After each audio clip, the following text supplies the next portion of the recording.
Halo,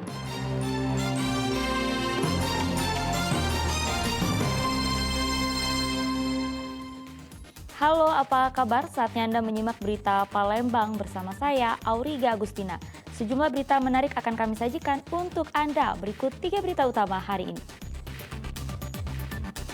Seorang perempuan di kota Palembang menjadi korban penganiayaan dan pengancaman oleh mantan adik ipar suaminya.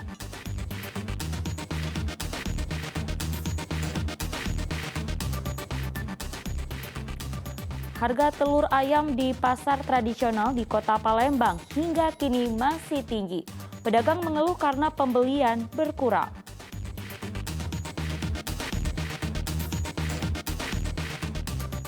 "200 penggali kubur dan bilal jenazah mendapat santunan berupa uang dan paket sembako dari Basnas Kota Palembang.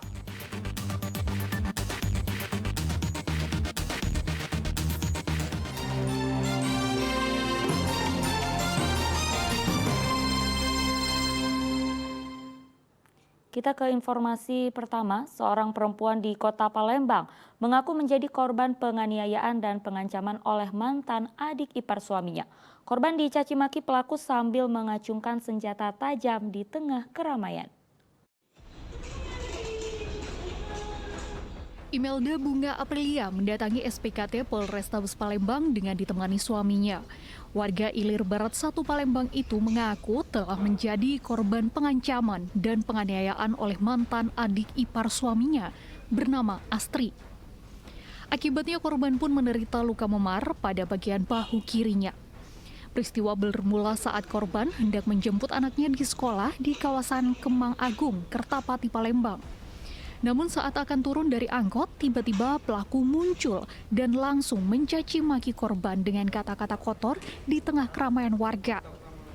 Tidak sampai di situ, pelaku juga melempar sebuah gagang kunci sambil mengancam dengan sebilah senjata tajam. Ancaman dikejar pakai pedang. Pedang, itu kronologinya cak mana, Mbak?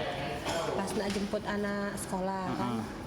Yola sekolah itu tuh di dekat rumah mantan bininya laki aku yang sekarang. Ya. Pas aku lagi di dalam mobil, tiba-tiba adeknya mantan bini dia laki aku tuh nggak tahu ya aku. Yola babet aku pakai besi, aku pintu. Ya. Pas dia babet kena bahu aku ngerasa sakit, aku babet juga ke arah rumah dia, kena kaca dia. Korban menduga pelaku tidak terima karena dirinya telah menikah dengan pria yang pernah menjadi kakak ipar pelaku. Meski demikian, korban berharap laporannya dapat segera diproses dan pelaku mempertanggungjawabkan perbuatannya di hadapan hukum. Dedi Ruansyah melaporkan dari Kota Palembang.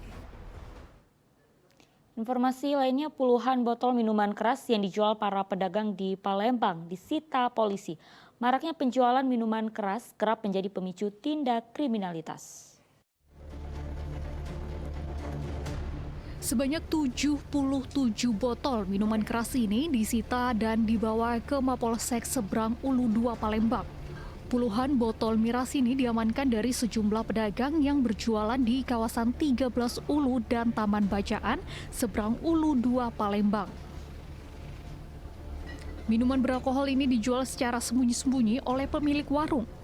Razia minuman keras ini digelar polisi untuk menekan angka kriminalitas di wilayah Seberang Ulu 2. Sebab akibat minuman keras kerap menjadi pemicu utama tindak kejahatan di Kota Palembang.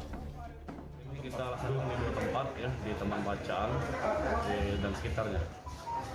Ini berapa banyak kemudian jumlah miras kemudian? Ini kurang lebih 77 botol ya, dari berbagai jenis merek miras yang dijual ilegal tanpa izin. Selanjutnya kemudian miras kemudian? Nanti kita akan datakan dulu penjualnya dan kita pembinaan ya.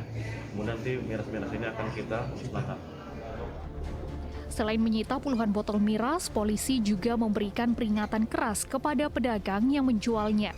Mereka akan diproses sesuai dengan hukum yang berlaku jika kembali terbukti menjual minuman beralkohol.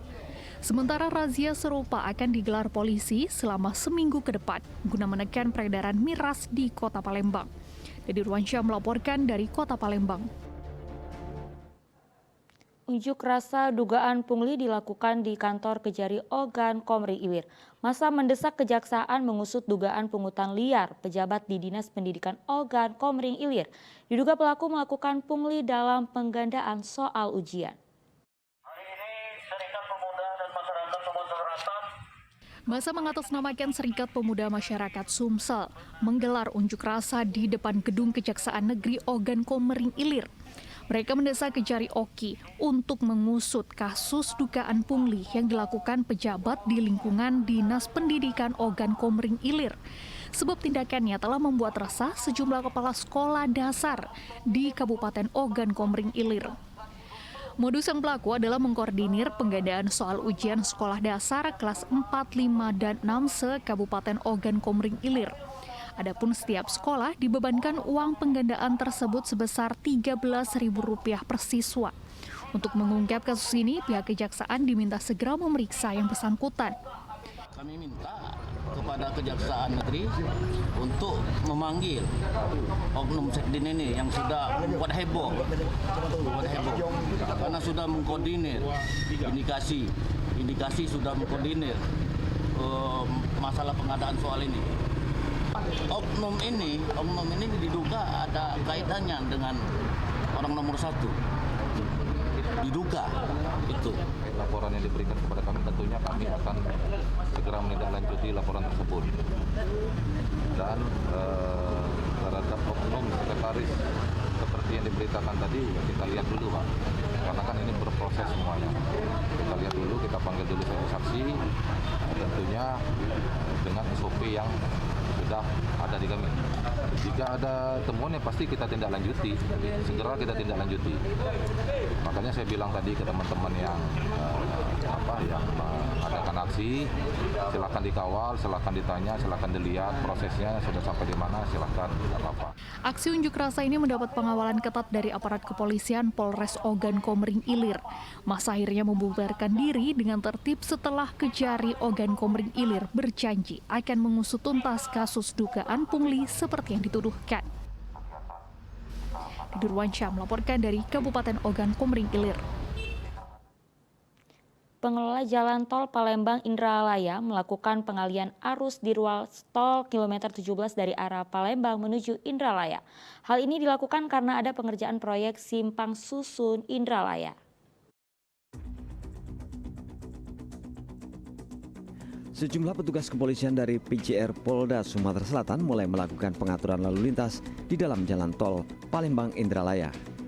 Kendaraan dari arah Palembang menuju Indralaya dialihkan dari kilometer 17.100 hingga kilometer 18.900. Pengalihan arus lalu lintas ini dilakukan karena ada pengerjaan proyek Simpang Susun Indralaya yang akan menghubungkan tol Palindra dengan tol Prabu Mulih. Dengan adanya pengalihan arus lalu lintas, membuat jarak tempuh menuju gerbang tol Indralaya menjadi lebih jauh 1,8 km. Meski demikian, para pengguna jalan tol dipastikan tidak akan dikenakan tarif tambahan. Para pengguna jalan juga diimbau tetap berhati-hati mengingat perjalanan mereka akan sedikit terganggu. Diinformasikan kepada pengguna jalan tol Palindra telah dilakukan pengalihan jalur tepatnya di kilometer 17.100 dari arah Palembang menuju Indralaya. Pengalihan ini dalam rangka proses pengerjaan Simpang Susun Indralaya yang nantinya akan menghubungkan jalan tol Palindra dengan jalan tol Indralaya Prabu Mulih.